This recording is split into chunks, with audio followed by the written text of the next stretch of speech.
আলাইকুম। আমি Nasrin Sultana lima, AFMC cadet from arm forces medical college. তো আমি তোমাদের মেডিকেল অ্যাডমিশনের জন্য কিছু সিরিজ বানাচ্ছিলাম। সেই সিরিজের ধারাবাহিকতায় আজকে আমি তোমাদের সামনে ফিজিক্স নিয়ে উপস্থাপন করতে চাচ্ছি যে মেডিকেল অ্যাডমিশনের জন্য ফিজিক্সটা কিভাবে পড়ব। তো আমি আজকে একটু অন্যভাবে এনেছি, কারণ হচ্ছে আমার ফিজিক্সের ক্ষেত্রে আমার এত ভালো অভিজ্ঞতা ছিল না, বিকজ আমি ফিজিক্সটা অনেকভাবে পড়েছি।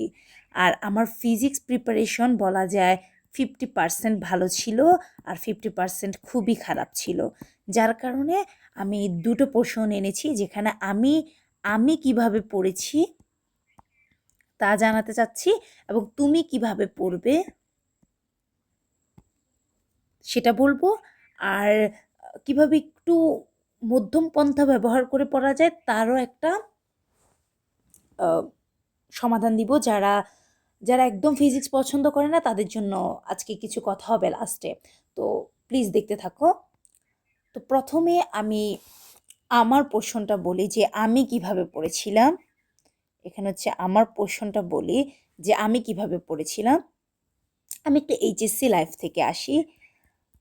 এইচএসসিতে যখন এইচএসসির সময় ছিল তখন আমি ফার্স্ট পেপারের ক্ষেত্রে কি হতো যে বিভিন্ন ভাইয়ারা আপুরা বই দাগিয়ে দিত না, মানে পিডিএফ পাবলিশ করতো। তো আমি তখন কি করতাম, ওই যে ধরো ওই পিডিএফটা বই খুলছি, এখন পিডিএফে ধরো এক পেজে 5 থেকে 6 লাইন এরকম ধরো 5টা লাইন দাগানো আছে। তো আমি কি করতাম, তখন আমি ফার্স্ট পেপারে যখন একবার রিডিং দিতাম তখন আমি আমার খাতায়, এটা ধরো আমার খাতায় এই 4 থেকে 5টা লাইনের মধ্যে ধরো এই 2টা লাইন আমি পারি, এই লাইনটা আর এই লাইনটা আমি পারি, এই 3টা লাইন আমি পারি না, এই 3টা লাইন আমি লিখে রাখতাম। আরেকভাবে বুঝাই, ধরো এখানে ভেক্টর চ্যাপ্টারের এখানে ডট গুণফল আছে, এখানে ঠিক তার নিচে ক্রস গুণফল আছে। আমি ডট গুণফল সারা জীবন পারি, আমি না দেখে বলতে গেলে ডট গুণফল আমার সারা জীবন মনে থাকে, কিন্তু ধরো ক্রস গুণফল আমি একটু গুলাই ফেলি। তখন আমি কি করতাম, ক্রস গুণফলের একটা উদাহরণ দিতাম এবং তারপরে উত্তরটা নিজে লিখে রাখতাম, যাতে আমি পরবর্তীতে রিভিশনের ক্ষেত্রে এটা কাজে দিত। তো এভাবে করে আমার হচ্ছে একটা অধ্যায় মাত্র 3 পেজে কমপ্লিট হয়ে যেত, মাত্র 3 পেজ বা সর্বোচ্চ 3 পেজ, 2 পেজে হয়ে যেত। শুধুমাত্র পদার্থের গাঠনিক ধর্মের সময় মনে হয় আমার একটু বেশি পেজ লেগেছিল, কারণ যেহেতু তার একটা পার্ট ছিল যেটা আগের পড়া ছিল না, তার কারণে। এটা হচ্ছে আমার এইচএসসিতে পড়াকালীন। তারপর আমি অ্যাডমিশনে কি করলাম,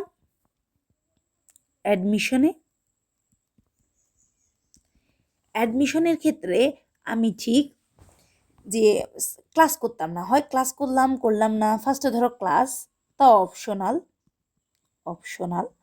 মানে আমার জন্য, মানে আমি করতাম না এরকম।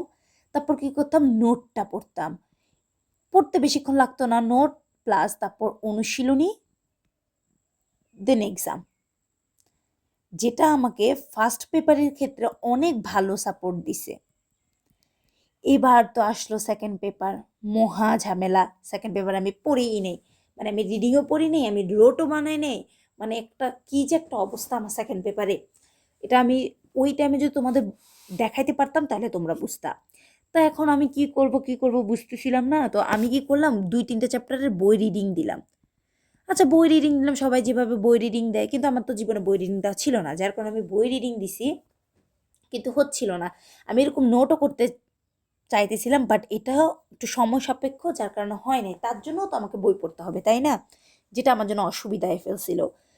দেন আমি কি করলাম, আমি হচ্ছে তোমার আবার ওই উইকলির সময় বই রিভাইজ দিতে গেলাম, আমার কিচ্ছু মনে নাই, একদম কিছুই মনে নাই। যার কারণে আমি বুঝতে পারলাম যে এই মেথডটা আমার জন্য না। পরবর্তীতে আমি হচ্ছে ওই চ্যাপ্টারগুলো শুধুমাত্র ক্লাস প্লাস অনুশীলনী করছি, কিন্তু আমার কনফিডেন্স ছিল পুরো জিরো। মানে এটা কেউ করতে যেও না, শুধুমাত্র এতে কনফিডেন্স থাকবে না, হয়তো তুমি পারো, কিন্তু আমার কনফিডেন্স ছিল না।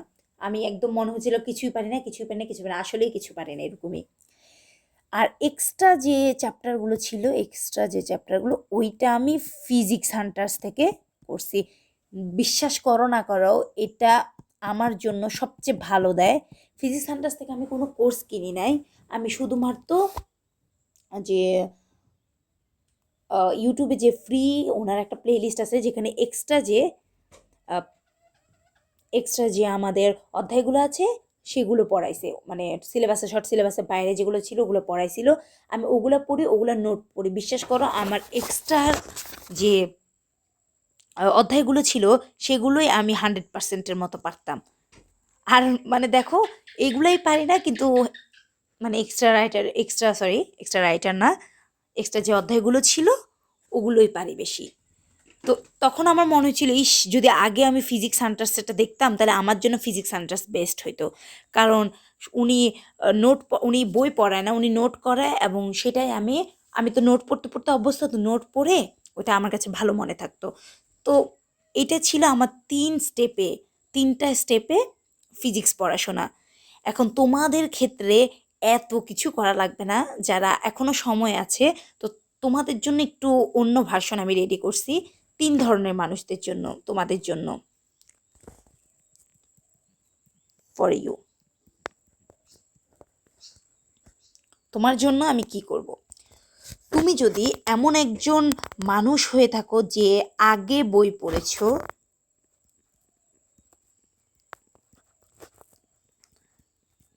তুমি যদি আগে বই পড়ে থাকো তাহলে তোমার জন্য এই স্টেপগুলা: ফার্স্ট, ক্লাস। ক্লাস কেন? কারণ হচ্ছে এক্ষেত্রে ক্লাসটা অনেক ইম্পর্টেন্ট। এটার মেন কারণটা হচ্ছে ফিজিক্সের সব কিছু পড়া লাগে না, যেগুলো লাগে সেগুলো ভাইয়ারা বলে দেয়, আপুরা বলে দেয়, সেগুলো তুমি দাগায় ফেললা, ইম্পর্টেন্ট দাগায় ফেললা, বই দাগায় ফেললা, একসাথে পড়া হয়ে গেল। নাম্বার 2, অ্যাজ ইউজুয়াল একদম ভালো নিজে পড়া। 3, অনুশীলনী। 4, এক্সাম দেওয়া। অনুশীলনী কীভাবে পড়তে হয় আমি আগের ভিডিওতে বলেছি। এক্সাম এবং প্লাস সলভ। আর যেগুলো তোমার ভুল যাবে, ভুল অংশটুকু বইয়ে দাগানো, বইয়ে মার্কিং। এরপর 5 নাম্বার হচ্ছে রিকল। তুমি এক সপ্তাহ পর যখন সাপ্তাহিক পরীক্ষাটা দিতে যাবা, তখন হচ্ছে একবার রিকল করে নিবা 10 মিনিটে কি কি আছে। যেমন ভেক্টর এখানে ডট গুণফল ছিল, আচ্ছা ডট গুণফল এইভাবে করে। তারপর ছিল হচ্ছে কার্ল ডাইভারজেন্স, আচ্ছা এটা হলে এটা হয়, ঘূর্ণনশীল মানে এটা বুঝাই নিজে নিজে বলবা। যেখানে তোমার মনে হবে যে ও আমি এইটা ভুলে গেছি, তখন ওইটা বই থেকে দেখে নিবা। আর সাথে হচ্ছে যেগুলো ভুলগুলো আগে মার্কিং করা ছিল ওগুলো একবার দেখবা। শেষ। এটা হচ্ছে একদম অ্যাজ ইউজুয়াল সবার জন্য নিয়ম।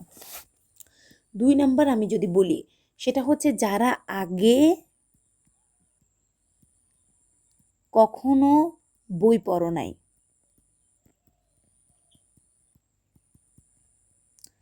তারা একটা ফলো করতে পারো, আমি যেভাবে নোট করে পড়েছি এটা।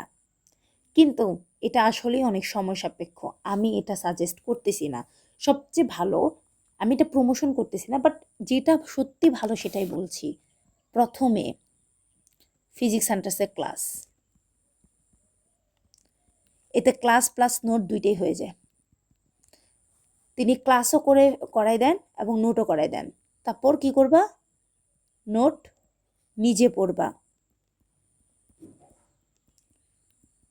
দেন এই যে এখান থেকে অনুশীলনী, এক্সাম সলভ, এই যে ভুল বই মার্কিং করবা না, তখন তুমি নোটে মার্কিং করবা বা খাতায় লিখবে। দেন রিকল করে ঠিক সেম নোট, মানে বইয়ের জায়গাটা আমি নোট দ্বারা রিপ্লেস করছি। এটা খুবই একটা ভালো ফলাফল দেয় যারা ফিজিক্স তেমন কিছুই পারো না। তো এতটুকুই ছিল আজকে। তো সবাইকে আবারও আসসালামু আলাইকুম এবং ধন্যবাদ। আমার লেখাটা খুবই আজকে খারাপ ছিল, তবে ইটস ওকে, তোমরা বুঝতে পারলেই হবে। ওকে, আল্লাহ হাফেজ।